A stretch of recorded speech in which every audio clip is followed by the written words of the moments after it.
مجید فرقان حمید میں اللہ تبارک و تعالی نے فرمایا ہے اپنے بندوں کو اپنی عبادت کی طرف توجہ دلائیے، اپنے بندوں کے دلوں میں عبادت کا شوق، ذوق اور نظریہ پیدا فرمایا یا ایھا الناس اعبدوا ربکم الذی خلقکم، اے ایمان والو، اے لوگو، اپنے اس رب کی عبادت کرو جس نے تمہیں پیدا کیا ہے، والذین من قبلکم، اور ان لوگوں کو بھی پیدا کیا ہے جو تم سے پہلے تھے۔ تمہیں عبادت کا نفع یہ ملے گا لعلکم تتقون، کہ تم پرہیزگار ہو جاؤ گے۔ عبادت اس لیے کرو کہ اللہ نے تمہیں پیدا کیا ہے، اور اس لیے کہ تم سے پہلے لوگوں کو بھی اللہ نے پیدا کیا ہے، اور پھر ارشاد فرمایا کہ الذی جعل لکم الارض فراشا، وہی رب ہے جس نے تمہارے لیے زمین کو فرش بنایا ہے، والسماء بناء، اور آسمان کو چھت بنایا ہے، وانزل من السماء ماء فاخرج به من الثمرات رزقا لکم، زمین کو فرش بنایا، آسمان کو چھت بنایا، پھر آسمان سے پانی برسایا جس کے ذریعے پھل نکالے، اور وہ بھی کسی اور کے لیے نہیں، رزق لکم، تمہارے رزق کے لیے، وہ بھی تمہارے رزق کے لیے۔ یہ ساری نعمتیں تمہیں دی ہیں، اب فلا تجعلوا للہ اندادا،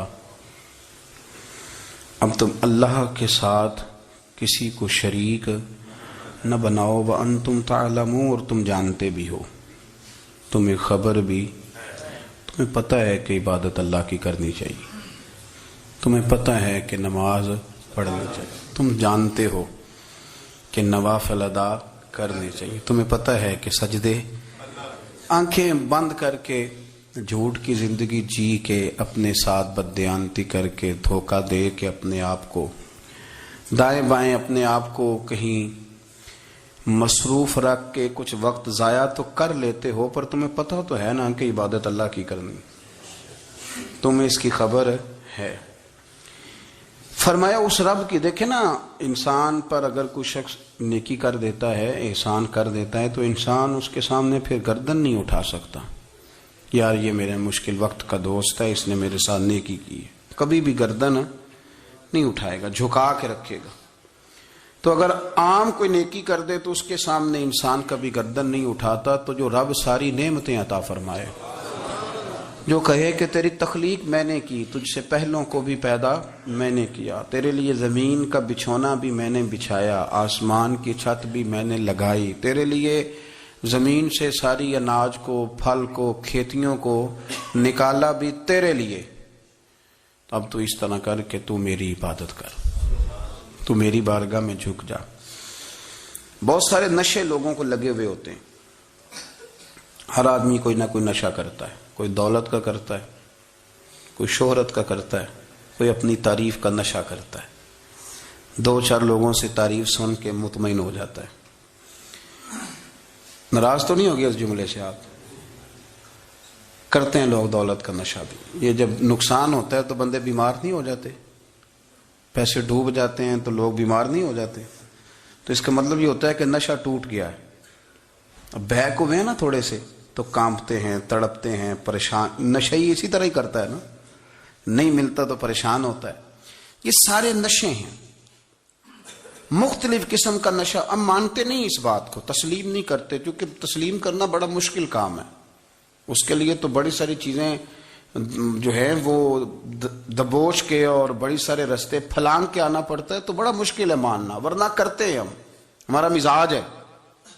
یہ گھومنے پھرنے کا، دنیا دیکھنے کا بھی ایک نشہ ہے، یہ بہت ساری باتیں کرنے کا بھی ایک نشہ ہے، گپ شپ کا بھی ایک نشہ ہے۔ دو چار لوگوں کی جب تک پگڑیاں نہ کھول لیں، بعض لوگوں کو نیند نہیں آتی، یہ غیبت کا، چغلی کا، بددیانتی کا، یہ بھی ایک نشہ ہے۔ اس پر ملا رومی رحمت اللہ نے بڑا کلام لکھا ہے، وہ کہتے ہیں مانگ کے کھانے کا بھی نشہ ہے،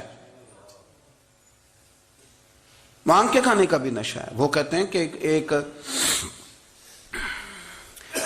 بھیک مانگنے والی خاتون تھی، تو بادشاہ کے پاس بھیک مانگنے آئی، تو بادشاہ کو پسند آ گئی، اس نے شادی کر لی، اب اس کو عادت تھی بھیک مانگ کے کھانے کی، تو وہ کنیزوں سے کہا کرتی تھی کہ فٹافٹ نہ روٹی لے کے آیا کرو، میں 2-3 دفعہ مانگوں تو پھر لایا کرو، کیونکہ ایک نشہ ہے نا، تو میں مانگوں 2-4 دفعہ تو پھر۔ تو انسان بہت سارے نشے کرتا ہے، یہ مانتا نہیں، یہ موبائل، یہ فیس بک، یہ سارے نشے ہی ہیں۔ اپنی فوٹو لگا لینا، سارا دن اسی کو دیکھتے رہنا۔ اور بڑے بڑے سیانے بندے جو وزادار ہیں، بڑے وزادار لوگ ہیں، لیکن وہ بھی سنجیدگی کے قائل نہیں، اس طرح کے نشوں کا شکار ہیں۔ یہ سارے نشے ہیں جو ہم نے پال لیے۔ ہمارے صوفیاء، ہمارے بزرگ فرماتے ہیں کہ تم اس طرح کرو، اگر سارے نشوں سے بچنا چاہتے ہو تو سجدے کا نشہ شروع کرو، سجدے کا نشہ شروع کرو۔ یہ نا اقبال کہتے ہیں عطار ہو، رومی ہو، رازی، آپ بات کو سمجھیں، عطار ہو، رومی ہو، رازی ہو، غزالی ہو، کچھ ہاتھ نہیں آتا بے آہ سحرگاہی۔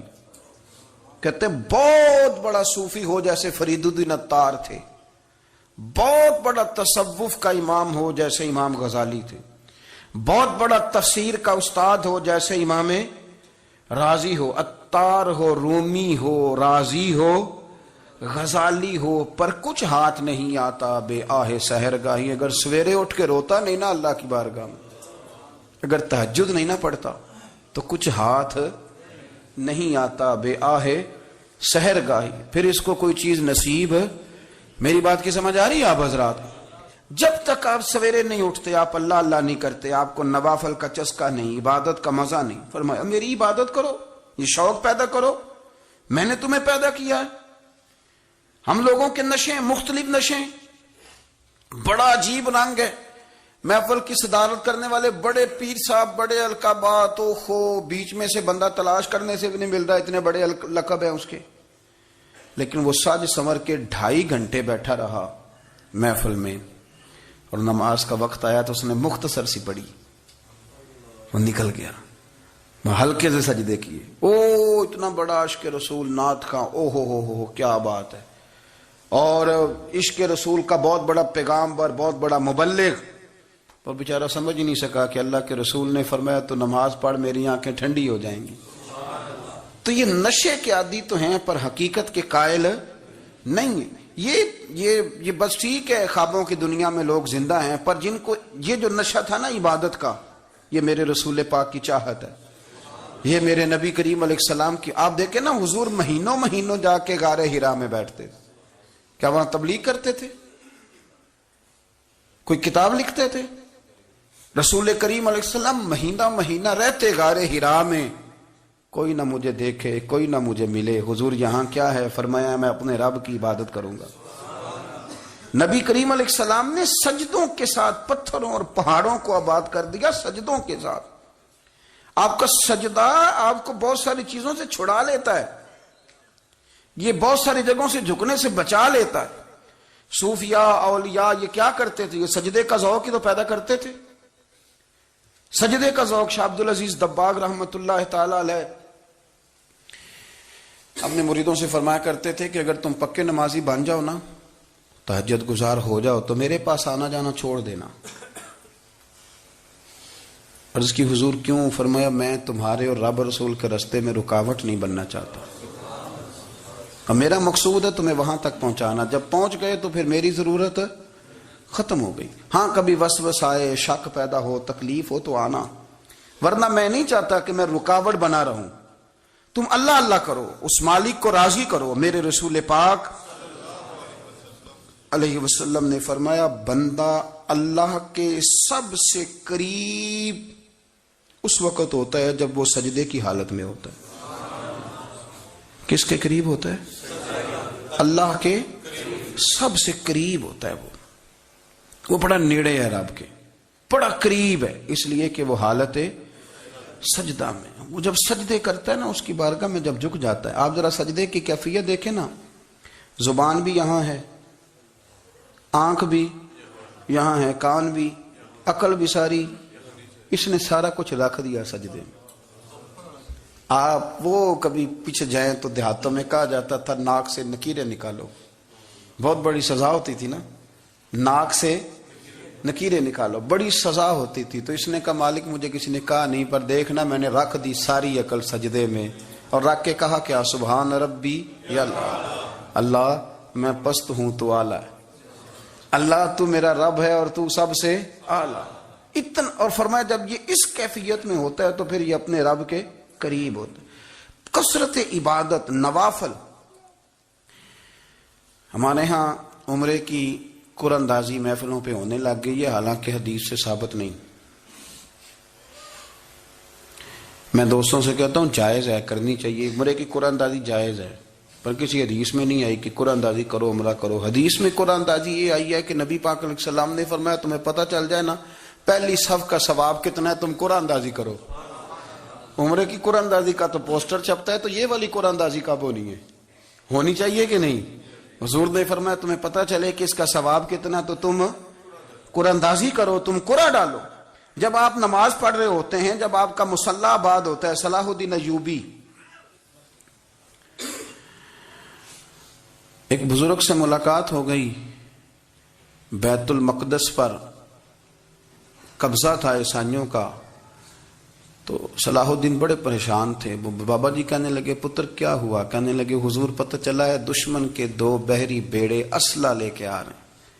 مسلمان پہلے ہی کمزور ہیں، اور اب اگر 2 بحری بیڑے اور آ گئے تو حضور مسئلہ بن جائے گا. تو میں پریشان ہوں کہ کس طرح یہ کم مسئلے والی ہماری فوج ہے کیسے مقابلہ کرے گی. تو بابا جی کہنے لگے پتر اس طرح کرنا، آج رات تو بھی دعا کرنا اور میں بھی کروں گا.